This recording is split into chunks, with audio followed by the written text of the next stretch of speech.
아랫사람이라는 사람들, 그러니까 하속들이죠.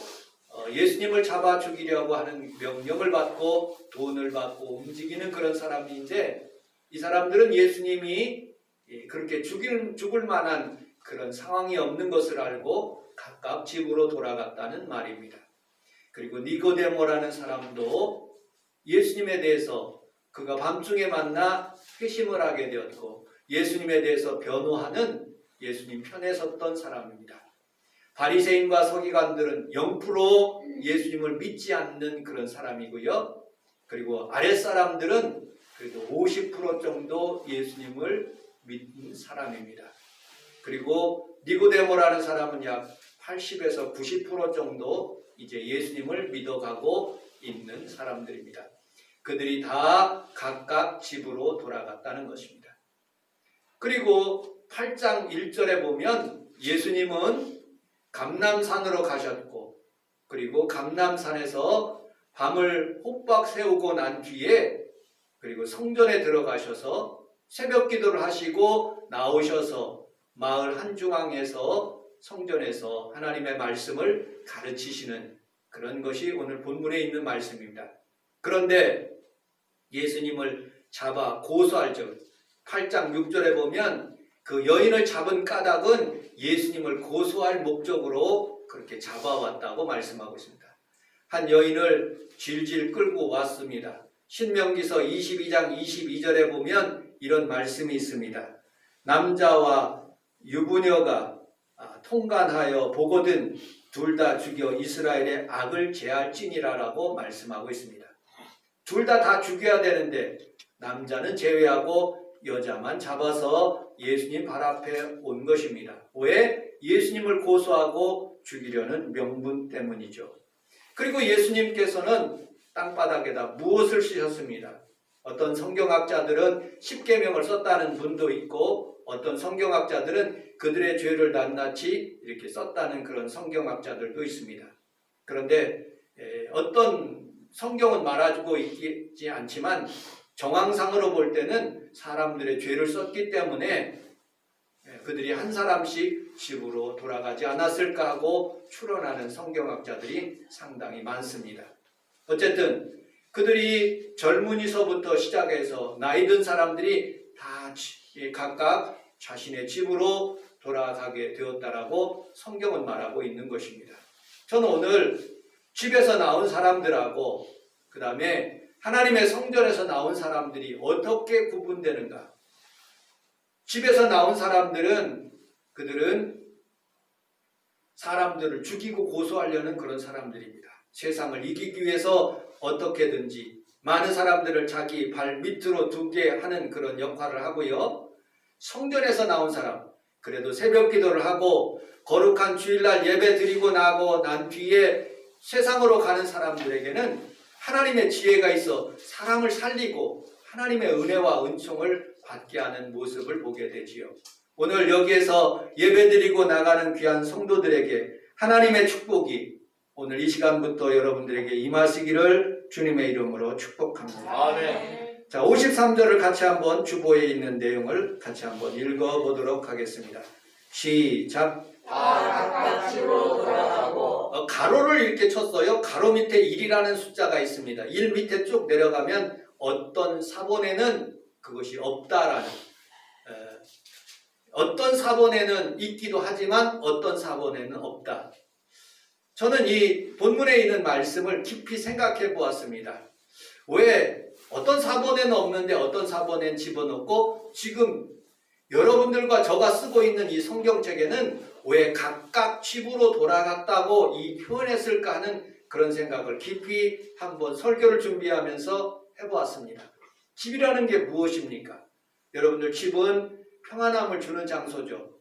우리 평강이가 밤새도록 공부하고 한 7시경에 집에 와서 이렇게 자고 이렇게 지금 예배 이렇게 드리는 그런 중입니다. 여러분들, 집은요 편안함을 주기 때문에 아무리 술 먹어도, 아무리 밤새도록 술 먹어도 집에 돌아와서 택시 타고 집에 돌아와서 잠을 자고 아침에 출근하는 모습을 보게 되죠. 세상에 좋은 호텔도 있고 여러 가지 방가로도 있고 여러 가지 휴양지도 있지만 집보다 좋은 장소가 없어요. 그래서 스윗홈이라는 그런 노래처럼 즐거운 곳에서는 나를 오라 하여도 내 쉴 곳은 내 집뿐이밖에 없다고 성경은 말하고 있습니다. 여러분들, 집은 두 번째 재산의 큰 어떤 목록 중에 하나입니다. 우리나라는 집이라는 그런 큰 재산을 가지고 사람들에게, 자녀들에게 이렇게 물려주는 모습을 보게 됩니다.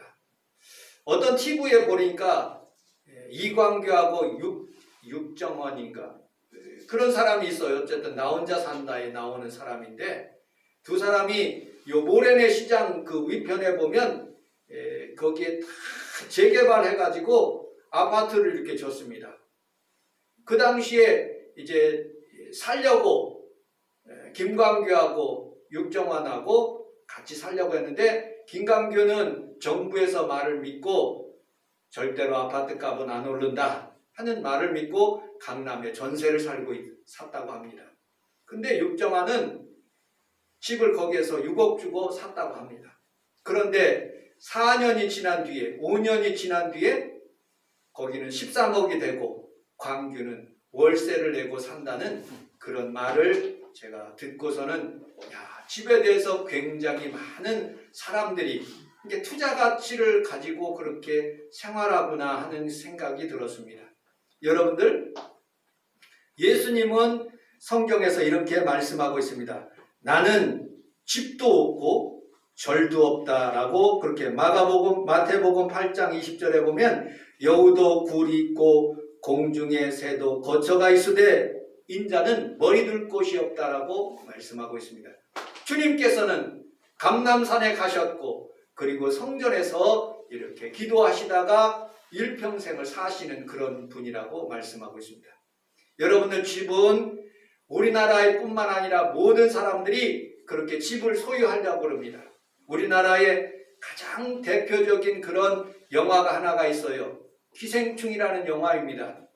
이 기생충에 얼마나 유명하냐면 칸에서 최우수상을 받을 정도로 굉장히 유명한, 그리고 미국 사람들이 한 번도 백인이나 그리고 다른 사람들에게 주지 않았던 그런 아카데미상을, 작품상하고 감독상을 4개나 이 기생충에게 이렇게 줬습니다. 그 주제가 뭐예요? 부한 사람들을, 가난한 사람들의 집에 대하여 그린 작품입니다. 거기에 힘들고 어려운 사람이 어떻게든지 기생충처럼 그 부자를 이렇게 돈을 이렇게 빨아먹는 그런 내용을 그리고 있는 작품을 보게 됩니다. 우리 대한민국 사람들이, 모든 사람들이 겪고 있는 집에 대한 그런 갈등들을 사회적인 현상으로 작품으로 그린 내용을 보게 되죠. 이만큼 많은 사람들은 집을 사랑하고 집에 대해서 애착을 갖지만 우리 하나님 앞에서 여러분들은 하나님의 집이 더 아름답고 귀한 것을 알고 하나님의 집에 오신 귀한 성도들에게 하나님의 축복이 임하시기를 주님의 이름으로 축복합니다. 아멘. 우리 어렸을 때에 제가 중부 장로교회를 다녔습니다. 그런데 목사님이 은행동에서 교회가 이제 커져가지고 저 변두리 쪽으로 크게 집을, 교회 성전을 이렇게 짓게 되었습니다. 그래서 물질이 필요하게 되었죠. 건축원금이 필요하게 생각해서. 그래서 우리 집에 신방 오셔서 하나님의 말씀을 증거하는데 저는 지금도 그 말씀을 잊지 않습니다. 오늘 제가 여러분들에게 써주었던 학개서 1장 6절에 있는 말씀이 우리 예전에 있던 담임 목사님이 우리 가정에 해주셨던 그런 말씀입니다. 너는 많이 뿌릴지라도 수확이 적으며 먹을지라도 배부르지 못하며 마실지라도 흡족하지 못하며 입어도 따뜻하지 못하며 일꾼이 삭슬받아도 그것을 구멍 뚫어진 전대에 넣음이 됨이니라. 만군의 여호와가 말하노니 너희는 자기 행위를 살필지니라. 너희는 산에 올라가서 나무를 가져다가 성전을 건축하라. 그리하면 내가 그것으로 말미암아 기뻐하고 또 영광을 얻으리라. 여호와가 말하였느니라. 너희가 많은 것을 바라였으나 도리어 적었고 너희가 그것을 집으로 가져갔으나 내가 불어버렸느니라. 나 만군의 여호와가 말하노라. 이것이 무슨 까닭이냐. 내 집은 황폐하되었으니 너희는 각각 자기 집을 짓기 위하여 빨랐음이라고 말씀하고 있습니다. 그때 이 말씀을 듣고 우리 어머님이 많이 우셨습니다. 왜냐하면 돈이 없기 때문에 건축원금 할 돈들이 없었기 때문에 참으로 많이 섭섭해 하시고 그리고 많이 우셨어요. 그렇지만 우리 어머님이 모은 돈으로 그 당시에 커튼을, 성전의 커튼을 조금 일조한 기억이 있었습니다. 그래서 그런지 우리 하나님께서 우리 가정에 하나님께서 축복하셔서 우리 자녀들에게 2채, 3채 그 정도 이렇게 집을 살 수 있는 각 가정의 자녀들이 할 수 있도록 그렇게 은혜를 베풀어 주셨습니다. 여러분, 제 친구는 조은행이라는 그런 친구가 있습니다. 그 친구는 60년 동안 한 번도 집을 이사한 적이 없어요. 그런데 지금 우리 아버님이 86세 그렇게 되셨는데 지금까지 집이 없으셔요. 우리 아버님. 저는 어렸을 때에 주민등록 등본을 띄워서 학교에 내라고 그러면 창피해서 잘 내지를 않았어요.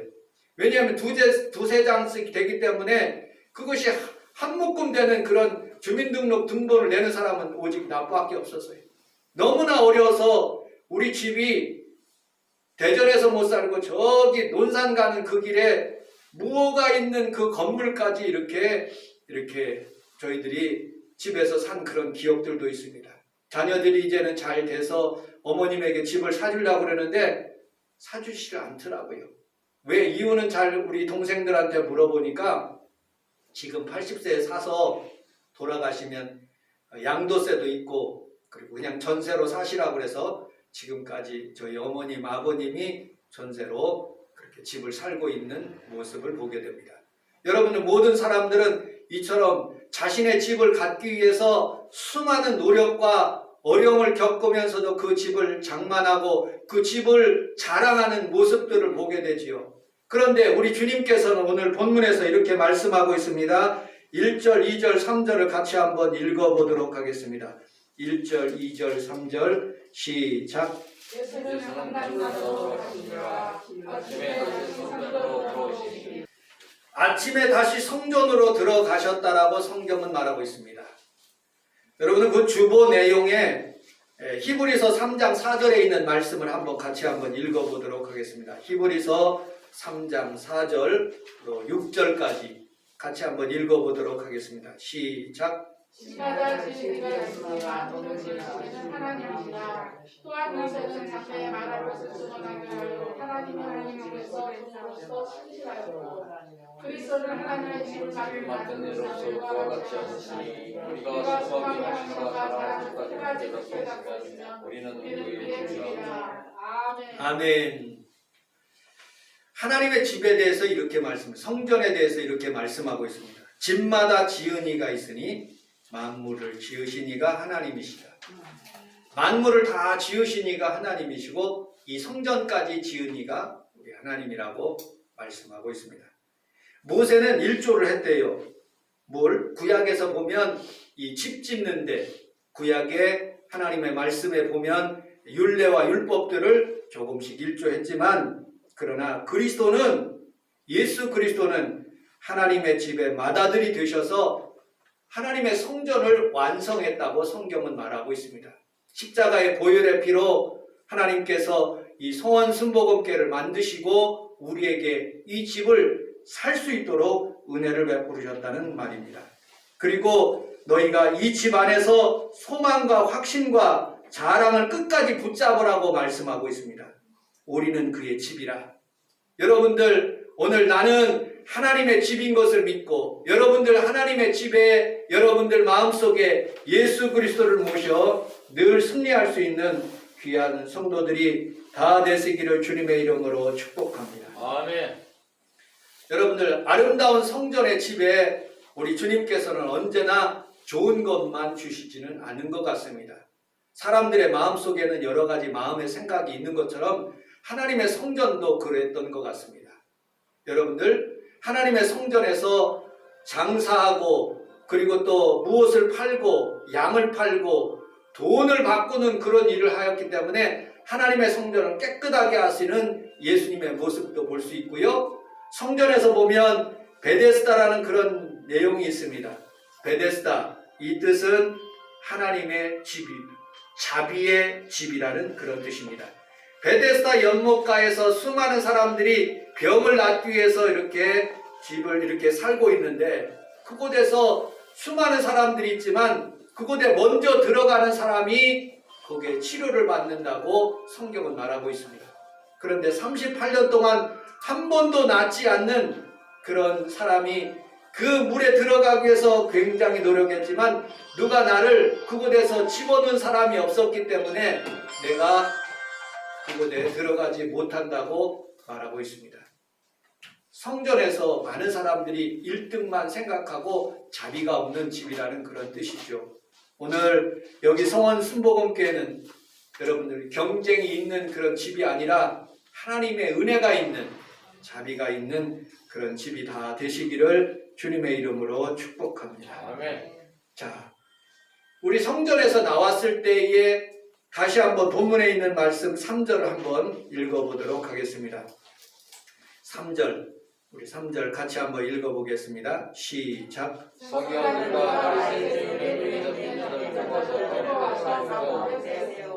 아멘. 서기관과 바리새인들이 음행 중에 잡힌 여자를 끌고 와서 가운데 세웠다고 말씀하고 있습니다.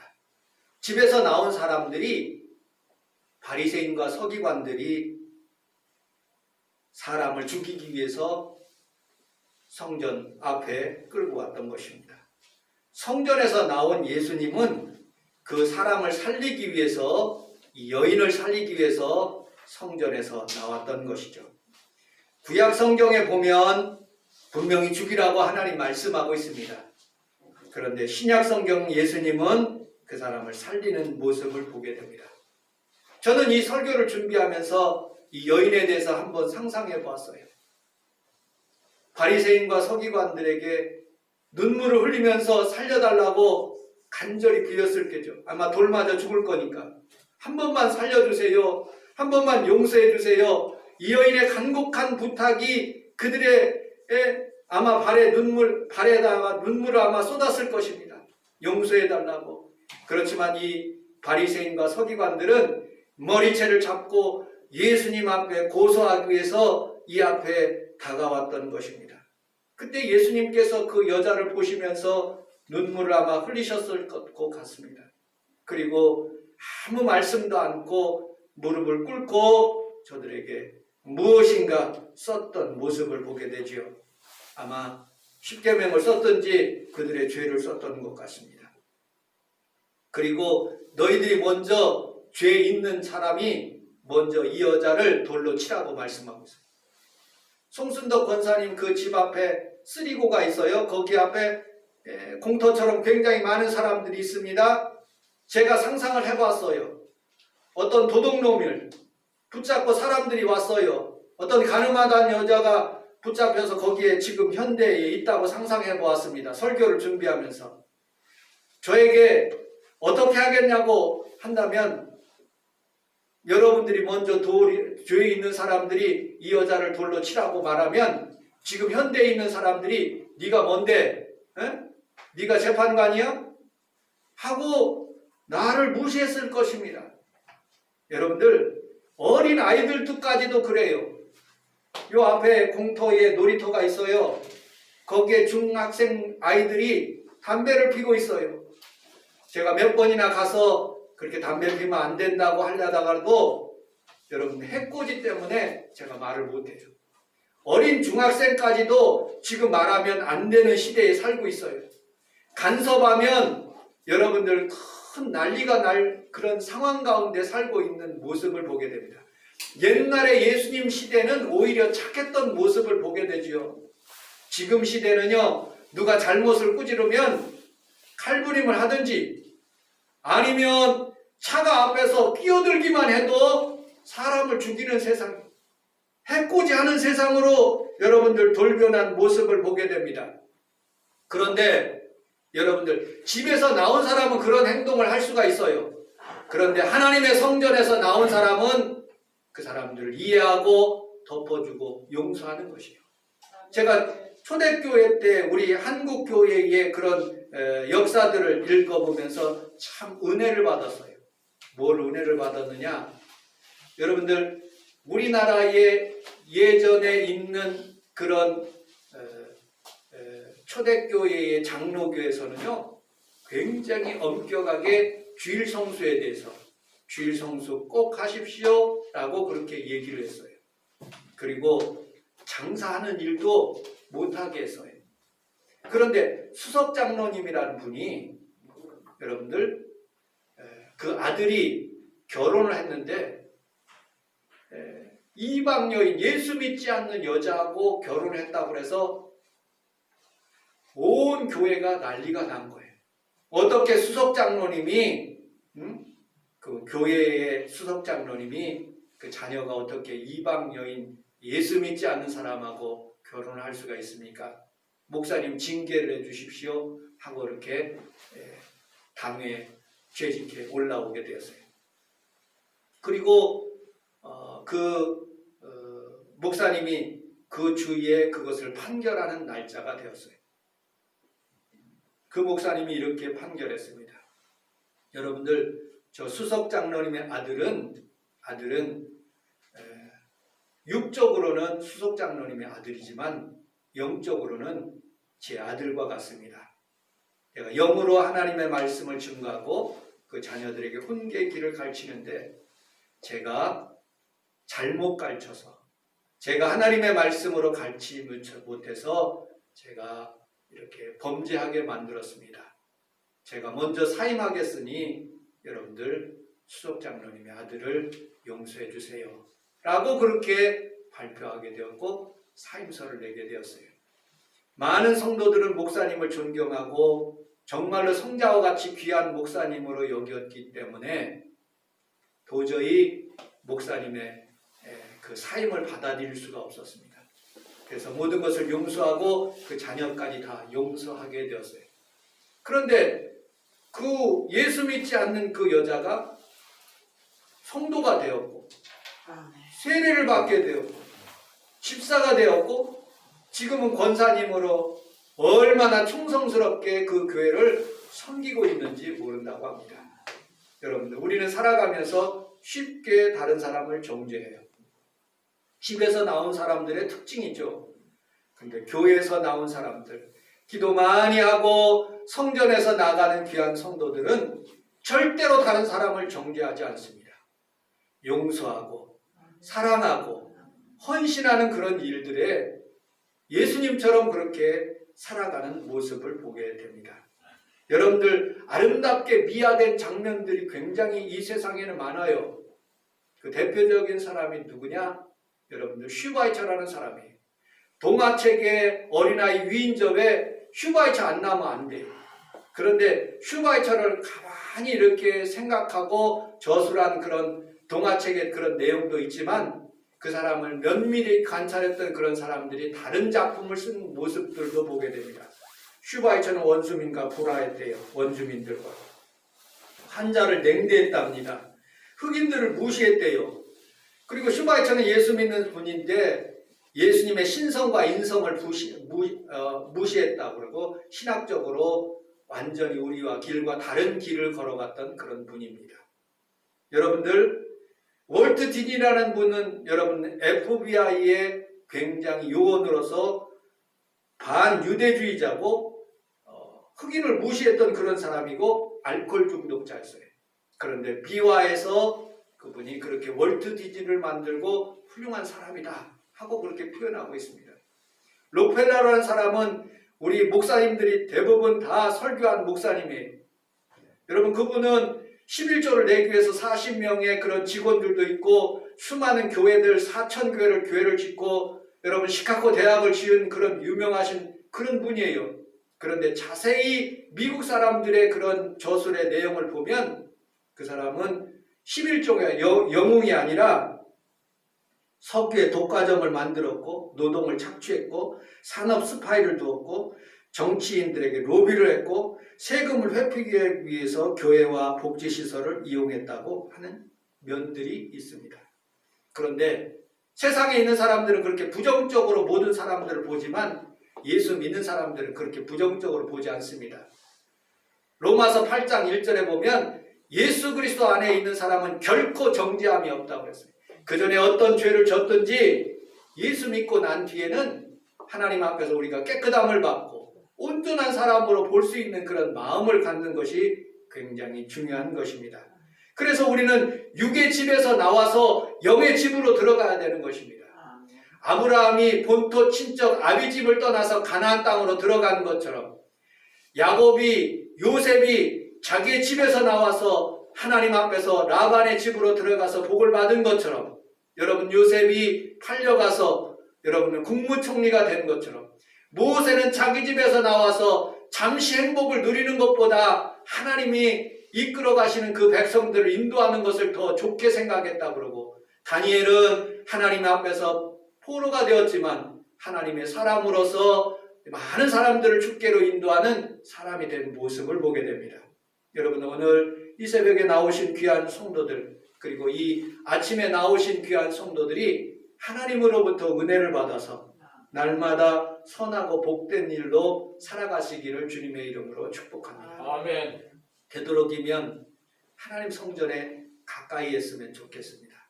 그래서 하나님의 성전에서 가까이에서 잠시라도 기도하고 하나님 앞에서 하루를 시작할 때 예수님처럼 사람을 살리는 그런 일들이 여러분들 삶 가운데 많이 일어나게 하시는 모습을 보게 됩니다. 저는 이 성원 순복음교회 와서 하나님의 성전에서 살면서 한 가지 마지막 기도를 하고 있습니다. 무슨 성전에? 이 교회가 하나님 아버지 이제 교회에 부흥을 주셔서 하나님 새벽이고 낮이고 밤이고 하나님 이 사람들이 이 성전에 찾아 나와서 하나님 앞에 지혜를 구하고 하나님 앞에 건강을 얻어서 마음껏 하나님의 백성들이 많아질 수 있도록 하나님 도와주옵소서. 또 한 가지 제목은 우리 사모가 이제 3년 반 남았답니다. 3년 반. 근데 사람이 육신이 나이가 들면 점점점 힘들어지는 모습을 보게 되죠. 여러분들 인천까지 가는 길이 그렇게 쉬운 길이 아니더라고요. 새벽에 예배 드려야 되죠. 또 저녁에 와서 하나님 감사합니다라고 2층에 올라가. 우리가 왜 4층 살지 않는 이유가 여러분 4층까지 올라가는 길이 너무 힘들어요. 그래도 2층에서 정년 퇴직할 때까지 2층에서 살다가 4층을 올라가는 그런 계획을 가지고 있습니다. 하나님 정년 퇴직할 동안 하나님 아버지 학교 오가는 기간이라도 하나님 이 성전에서 살면서 하나님 건강 주시고 하나님 치료해달라고 하나님 앞에 기도하는 모습을 보게 됩니다. 성전에 오면 또 한 가지 즐거움이 있습니다.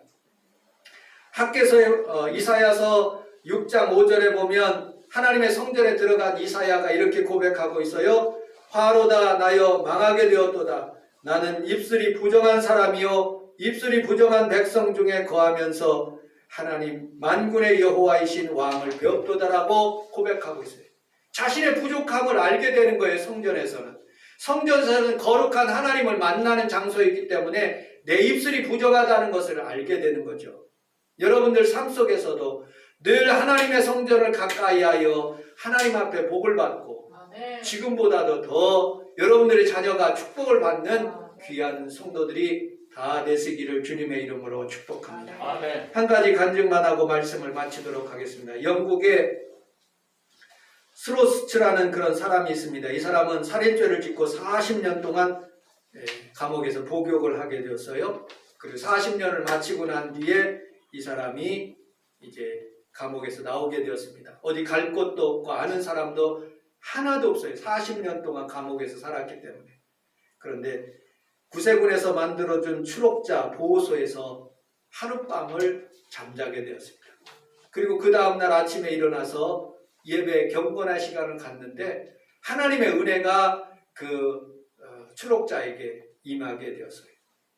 너무너무 하나님의 은혜가 성전에서 임하니까 이 사람이 다른 데 가지 않고 이 구세군 추록자 보호소에서 18년 동안 봉사하며 거기서 생활하다가 생명을 마치게 되었습니다. 그때 마지막으로 간증한 그런 내용이 있습니다. 나는 40년 동안 4,000대 이상 모진매를 맞았다. 그러나 채찍이 나를 때렸지만 나는 변화되지 않았다. 그런데 하루 하나님의 성전에서 예배 드릴 때 나는 예수님이 채찍 맞은 모습을 보고 나는 변화돼서 이렇게 헌신하게 살게 되었다라고 간증하고 있습니다. 사람은 정죄한다고 입으로 매질한다고 사람이 변하는 것이 아닙니다. 사람이 변화되는 것은 하나님의 사랑과 하나님의 교회에서 하나님의 말씀을 통해서 하나님 변화되는 모습을 보게 되죠. 오늘 성원승복음교회 오신 귀한 성도들이 하나님의 말씀이 여러분들에게 임하여 여러분들이 변화되고 가정과 장막에 하나님의 축복이 임하시기를 주님의 이름으로 축복합니다. 아멘. 기도하겠습니다. 하나님 아버지 고맙습니다. 우리 주님께서 사랑하는 귀한 성도들과 함께 성원 순복음교회 함께 하나님 예배드리게 하시고 이 성전에 올라와서 하나님 아버지여 주님을 만나게 하심을 감사합니다. 하나님은 그 성전에 계시니 온 천은 그 앞에서 잠잠할지어다라고 말씀하신 것처럼 우리 하나님 만나는 귀한 성도들에게 예수님처럼 하나님 세상을 이기며 살아갈 수 있도록 도와주옵소서. 아멘. 예수님 이름으로 기도합니다. 아멘. 우리 주여 3번 부르고 통성으로 기도하겠습니다. 주여